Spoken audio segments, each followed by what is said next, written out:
All right. So for these next 6 months, I'm gonna follow Russ's advice, and we'll see what happens. If you had to start from zero with everything you know now, how would you do it? I would make a bunch of songs first. I think people don't have patience. In order to be consistent, you have to be patient first. So I would be patient, stock up a bunch of songs. I would say I would stock up 24 songs that I know are fucking great.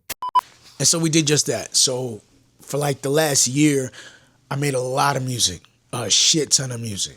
And we stacked a bunch of records in the process of working for a project or working on a project. And then we separated like 6 months, 6 to maybe 8 months worth of singles. And we're going to see what happens. And I would do 2 songs a month. 1 song a month minimum has to be your pace, or I don't think you want it that bad. Simple. Some people don't want it that bad. That's the reality. I want a 6 pack, but not that bad. You know what I mean? Like not bad enough to like really dial it in. So that was the thing, to at least have one song a month. But there's definitely months where there's multiple records that month, but at least one a month. And to be consistent with that for at least the 6 months, but definitely planning to do it more. But for these next 6 months, for sure, we're putting up a record, at least a record a month. I would do what I can to just have video shot. Obviously, if there's no budget, get that iPhone out and go crazy. So when it came to visuals, I really wanted to just be as resourceful as I possibly could. So granted, I can use my cell phone, but I chose to get this DJI Pocket 3. I thought the quality was well, but the most important part of it, the reason I wanted to get it was the ease of use, right? You get a great shot, but it's pretty straightforward in how you use it. You can absolutely put it in, automatic mode for the most part and get a great shot. And for the consumer, and I think the part you have to remember is that for the average everyday consumer, your friends, your homies, your girlfriends, people around that you just know, a fan, they don't notice the little things that some professional director is going to do. They just know what looks good and what doesn't. So I think if you're resourceful and you utilize just being creative, your eye, and finding things that are aesthetically pleasing, I think you can do a good enough job.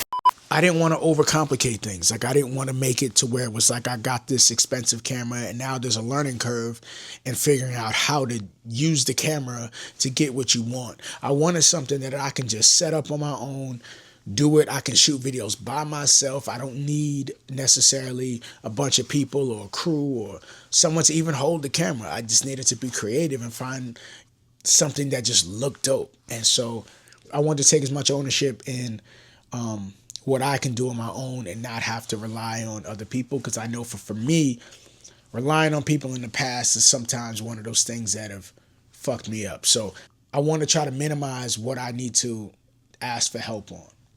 What advice would you give young songwriters? Oh man, stop giving your songs away. Songwriters get stuck in this like loop where I feel like they have been told or they've believed or accepted that you can't be the artist. You're just the writer, whether it's because your appearance or whatever the fuck it is. It's like, y'all are the geniuses. Y'all are like the source, is what I call them. Y'all are the source. Put your shit out, especially in today's day and age where there's not the gatekeepers of the past who are like, I think it was The Dream. They told like, no, you're not, like, you don't look good enough to be a songwriter or some shit like that. That's out. That doesn't apply anymore. Like, this is the internet. Like, put your shit out. So for those who don't know, I got my start as a songwriter. That was the bread and butter. That's what kind of got me in this business of making music. And I think sometimes as songwriters, we're quick to, we're not even necessarily quick, but sometimes as songwriters, we'll just give the record away and maybe get talked out of the fact of like, you could just put up the record yourself because they just want the record. But I think that shows more to the fact of how talented that you are, that they want this music from you, and they'll kind of convince you that that it's more difficult for you to do it yourself. And I don't think that's true, right? I think something that I've learned that I think as a writer, and if you're a writer, to be more confident in what you've been able to write as far as the records that you're making, that they're good. They're good coming from you, and coming from you, you know exactly what it is and what it's supposed to sound like, and the idea and the emotion and whatever that you're trying to portray. So I wanted to take as much ownership in what I could do on my own, and not give those records away. And I think these same people that told Dream that he wasn't good enough, and to countless other songwriters who proved people wrong. And I think that in today's business, there's more opportunities for you to do it yourself. And what I've told myself, right? There's more opportunities independently from putting up music and promoting your music. I think the opportunities are more even than they've ever been for you to come from nothing and grow something, right? At the end of the day, you still need good music. But I think there's more opportunity for you to do it on your own. And that's what I'm doing. That's what I'm following, is taking full responsibility in what I can do. And I think you can do the same. I remember like when I was still not like mixing, our shit. So like I started out just producing for my boy, and we would send it off to get mixed because mixing felt like this crazy world that I didn't know about. And then we were getting mixes back and we didn't like them. And I was like, let me just figure out what this is. And so then I started mixing everything. And so same thing, I think, with like the business side. I think I would speculate and say most artists are probably just overwhelmed. But for me, why I'm so like aware and want to be aware is because it's my shit. Like, Yeah. So when it comes to engineering, I am not an engineer. My partner P, full transparency, went to school for engineering. I think if anything, he was there more for the production side than he was necessarily engineering. So he's engineering side. So he's not like a active engineer, recording and mixing, mastering records. Like outside of me, that's pretty much all he's doing. When I go to his spot, we use the Apollo and just a gang of plugins, a whole bunch of plugins. But when I'm here, I try to get when I record in my spot, when I record here, I try to get the cleanest vocals I can possibly get. So, like, I have a blue mic. It's a pretty basic middle of the road mic.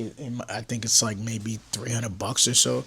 I run the SSL 2 Plus, with the 4K mode.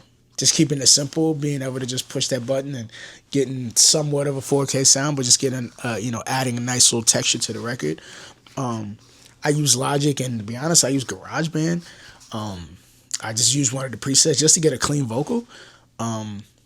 But I use it all the time, and I think it's a matter. I think T-Pain, his whole with that first album, didn't he use GarageBand to, I think, produce it and record on it. So I say that to say, it's about your talent level for sure, and just being resourceful. So I think if you do those things, and I think if you utilize your ability and talents to just be thoughtful and resourceful and trying to be as creative as you can make something dope. I mean, this isn't nothing crazy. I literally got a DJI Pocket on a stand, on a portable tripod on Amazon that was like $25. I got a basic little light sitting in front of me. And the cool thing with the Pocket too, just to show you, you can get the app, and then you got like a little monitor, so I can see what I'm seeing. So when the camera's not near me, I know what the shot looks like. But I say that to say, be resourceful and utilize your ability to create the best story for whatever product you're trying to put out, whatever song you're trying to put out. Just be as resourceful as you can. Yeah, so this is the first record of this series. It'll be out today. I wanted to do this in real time. So today is November, let me see. Today is November 19th. The record comes up November 21st. So Breezy will be the first record in this 6 to 8 month journey. And I really wanted to be as transparent as I can be and show it in real time. And so when you see this video, you know that the song's already up. Hopefully you can stream that, check it out, download it. I mean, it would mean a lot to just be able to, show love if you could. Like, again, as just doing this independently. Definitely subscribe. I'd like to build this channel as much as I could. I'm trying to be as active on it as I can. I wasn't for a long time, but definitely on it now over the last month or so. Let's help to build this channel, build this community, show love, leave a comment, DM. I really want to build as much of a community like this as I could. So as everybody grows, we can share information and figure it out. But yeah, definitely leave a comment, show love, leave a like. Let me know what you think of the record. So the link's definitely in the bio, so you can check out the record when you get a chance. But yeah, man, I appreciate it. Peace.